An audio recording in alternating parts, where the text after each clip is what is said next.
नमस्ते. मी रमेश मुकादम, ग्रामोदय विचार माध्यमातून आज कोण गावात स्थापन झालेल्या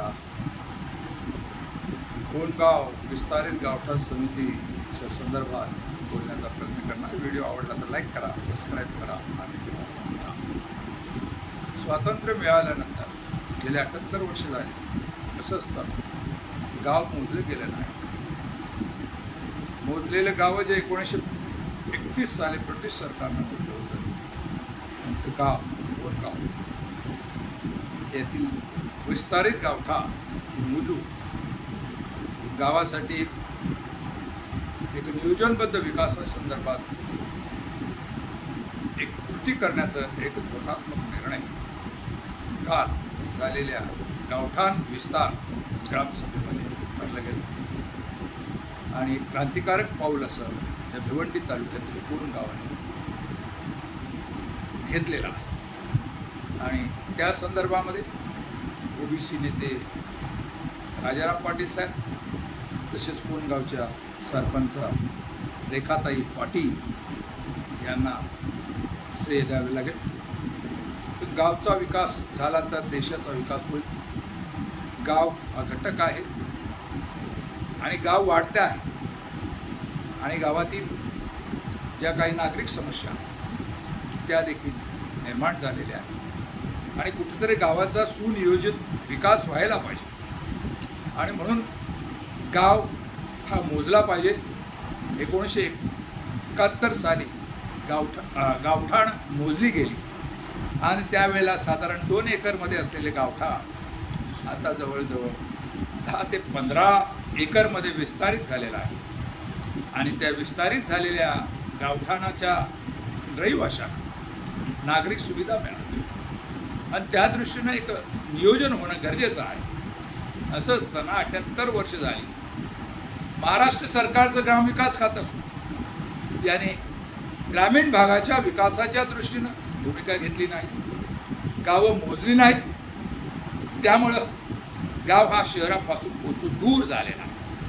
अशाच ठाणे आणि मुंबई लगत असलेलं होतं आणि या लगत असलेली जी काही गावं आहे या गावाला MMRD मध्ये टाकताना शासनानं फक्त शहरांचाच विचार केला आणि गावाचा विचार केला नाही. महाराष्ट्र शासनाच्या ग्रामविकास खात्यानं गावं मोजली नाही आणि विस्तारित गावठाण जे आहे ते सोडून नंतर शहराचा विचार करणं गरजेचं आहे. असं असताना मंत्रालयीन अधिकारी मंत्रालयामध्ये असलेले मंत्री महोदय याने गावाकडे लक्ष दिलं नाही. शहराच्या विकासाच्या नावाखाली विकास करण्याच्या नावाखाली येथील ग्रामस्थांच्या शेतजमीन गावठाणाच्या सोबत असलेल्या जागा याला SRI योजना लावून ते कशा प्रकारे आपल्या हातात केळूंकृत करता येतील असा डाव खेळला गेला आणि कुठेतरी डाव येथील ग्रामस्थ आता लक्षात आलेला आहे. म्हणून शासनाच्या ग्रामविकास मंत्र्यांना शासनाला ही जाणीव करून देणं आवश्यक आहे की तुम्ही शहराचा नगरविकास मंत्री ज्या पद्धतीनं नगराचा विकास करत असताना गावं केळूंकृत केली जातात त्याचप्रमाणे ग्रामविकास मंत्री गावाचं नियोजन का करत नाही, गावं का मोजली जात नाही आणि ती मोजण्याचं काम कोण ग्रामपंचायतने केलेलं आहे, कोण ग्रामस्थांनी केलेलं आहे आणि क्रांतिकार पाऊल उचलल्याबद्दल मी कोण ग्रामस्थांचं त्या समितीच्या अध्यक्षा शोभनाताई म्हात्रे यांचा आभार मानतो, सरपंचांचा आभार मानतो आणि मार्गदर्शन करणाऱ्या ओबीसी नेते राजाराम पाटील यांचं अभिनंदन, यांचा आभार आणि ग्रामस्थांनी ग्रामसभेमध्ये एक सहभाग दिला आणि गाव वर्गणीतून आम्ही गावं मोजून घेऊ याची एक भूमिका ठरवली आणि आदर्श आजूबाजूचे गावं घेतील अशी आपण अपेक्षा करण्यास काही हरकत नाही. गावाचं सीमांकन झाल्यानंतर गावामध्ये MMRDच्या माध्यमातून गावांच्या जागामध्ये अतिक्रमण होणार नाही हे आता बघावं लागणार आहे.